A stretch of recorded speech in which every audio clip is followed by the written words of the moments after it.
Hey, thanks for tuning in to the second half. You know, I've met so many people, and a lot of people do so many different things in their lives. And I wonder, how do they find the time? How do they find the energy? Our next guest is a prime example. I'm reading his bio and I'm thinking, oh my gosh, how can he do all these things? I'm gonna ask him how. And he's here today for us to get to know Don Lehn.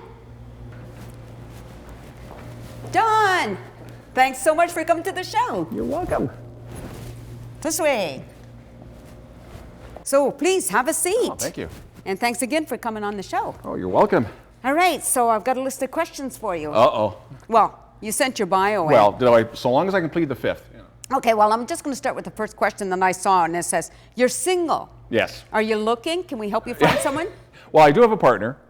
Well, so you're not single. Well, I'm not single, but I'm sort of not, well, I'm not married, but I'm cohabitating. I'm getting myself in trouble. No, her name is Ann, and we met a few years ago. She is a former person who worked for Ministry of Agriculture, and we had some mutual friends.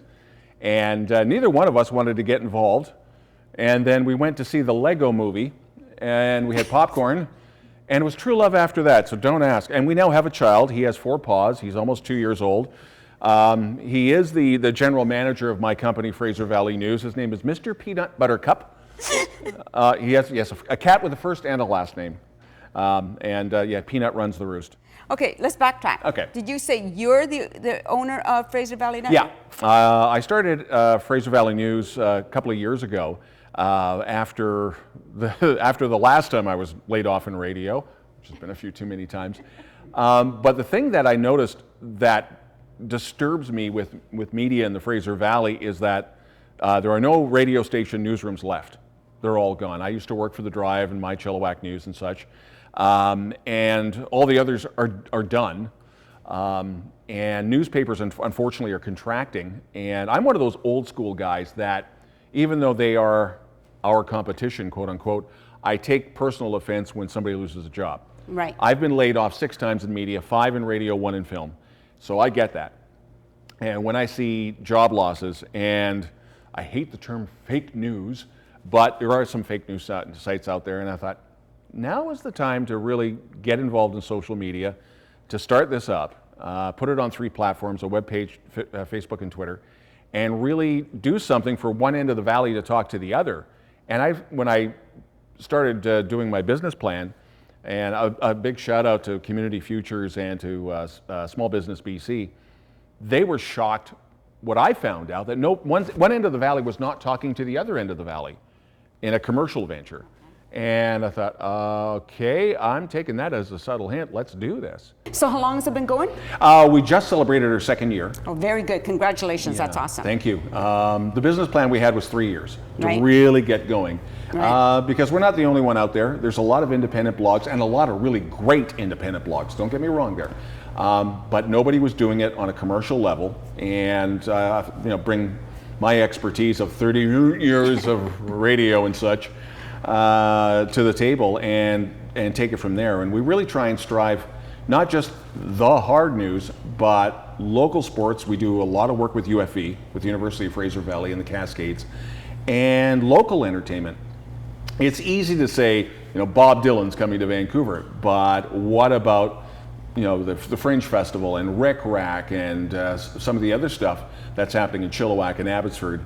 And again, goes back to Abbotsford wasn't really talking to Hope, Agassiz wasn't really talking to Mission. Well, that's why we're here.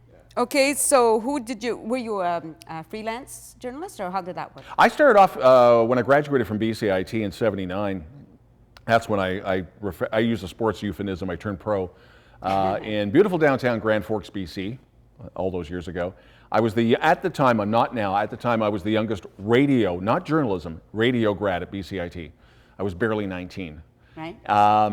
And right from the get-go, I had instructors saying, you really should go to journalism, you really should go to news and sports, and I'd have none of that.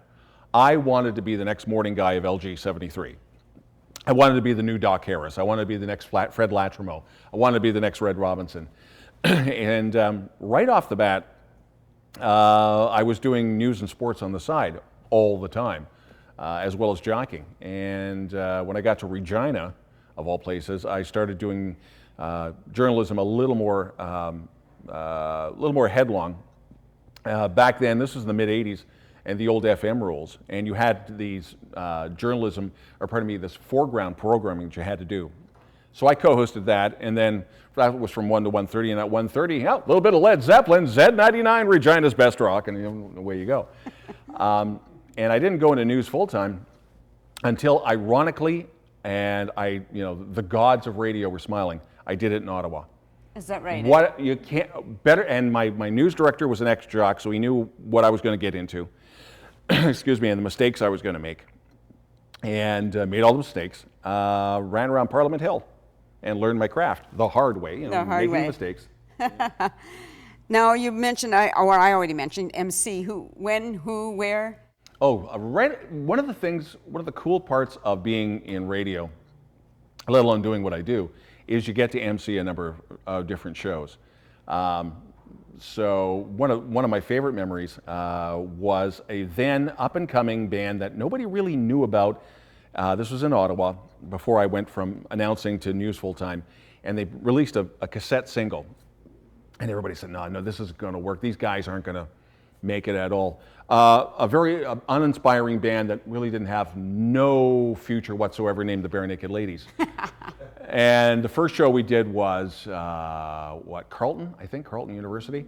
The second show was the NRC, or not the NRC, the National Theatre. The third one was in front of 30,000 people at Lansdowne Park. And that's when you knew these guys have a future. Cool. So Don, let's talk about your public speaking that you mentioned. One of the really cool sidebar benefits of what I've been doing the last 30 some odd years is, you get to introduce concerts and stuff like that, but when you're asked to MC events for organizations that you may have not at first think will make an impact on you. And it's really cool that you can actually just give back. And you think, well, you're going to be making so much money, so much in dollars doing these things. The fun ones, the real fun ones, are not the paid ones. It's just giving back to the community, because there will always be sidebar benefits where somebody sees you and they'll want to do some work with you, and that's not the reason you do it. Right. But those are some of the benefits that come across from it. But the big thing is when you just meet some really cool people along the way, and being a people person or a people watcher because of what I do for a living, that's cool. It's just fun. Now you mentioned something about the Alano Club? The Alano Club. Alano, yeah. Sorry. Yeah, the Chilliwack Alano Club is basically a safe haven. It's a clean and sober environment for people to meet. It's the home of a number of 12-step recovery meetings for Alcoholics Anonymous, Al-Anon, Narcotics Anonymous, and such. I'm one of those. I don't hide the fact that I've been clean and sober for over 20 years, because if I can give back, then I will. The latest, though, is the fake news. Yeah, what is that? That's just Donald Trump. Oh, that is, yeah. And the problem is it's become part of the lexicon. Right. And unfortunately, there are some bloggers out there, and it's just the nature of the beast with social media, that they think they're putting out real news when in fact they're doing a disservice to a number of people, and really a lot of times they're doing disservice to community organizations, because they're feeding all this false crap. I like to say something harsher, but I can't, although I would. But you roll with it. It's no different than when I was at News 1130 in Vancouver, and a lot of news people in the industry said, well, you're News Light, you're not CKNW, you're not CBC. No, we're News 1130, it's top 40 news. That's how we always looked at it. We got to get it out. It's a 1 hour wheel, and you expect your headlines every 15 minutes and your sports at 1:45 and 1:15, and that's just how it is. And in a way, from News 1130, some of that philosophy is actually woven into how I run Fraser Valley News. It's get the information out as accurate as possible, as quickly as possible, and if you have to correct yourself, man up and say, nope, we got it wrong. Here's what's really happening, or we made a mistake. Here's the correct information. Right. Yeah, and I think that's a good thing, and it would show integrity. Well, I think so, and it just makes sense to me, just new sense. But, and again, there'll always be the ones saying, well, you're not the CBC. Well, I could say something about being long-winded, but I won't. Oh, I said that with my outside television voice. Yeah. Okay, now you mentioned, we're changing the subject totally, because like, what the heck, right? You mentioned different hobbies.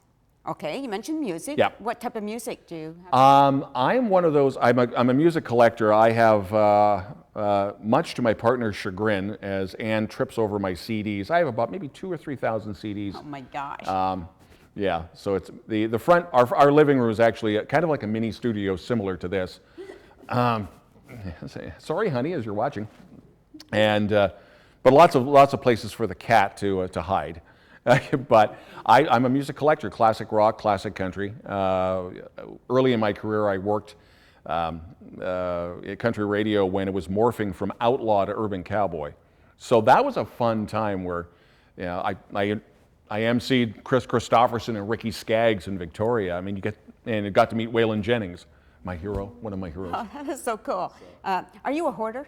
Yeah. Okay. Yeah. I kind of cut that, you know? With the CDs, and the other thing I collect is rock T-shirts, where my closet is filled with those, and my partner's clothes are kind of around the corner in bags. So it's usually the other way around, yeah. obviously, right? Yeah. Whoops. Well, she must be very tolerant. Yeah, I don't have too many scars on the back of my head from the frying pan, but no, Ann is the salt of the earth and puts up a lot with me. But the reason for that is she worked for the Provincial Ministry of Agriculture for 6 years, so she worked provincial politics for 6 years.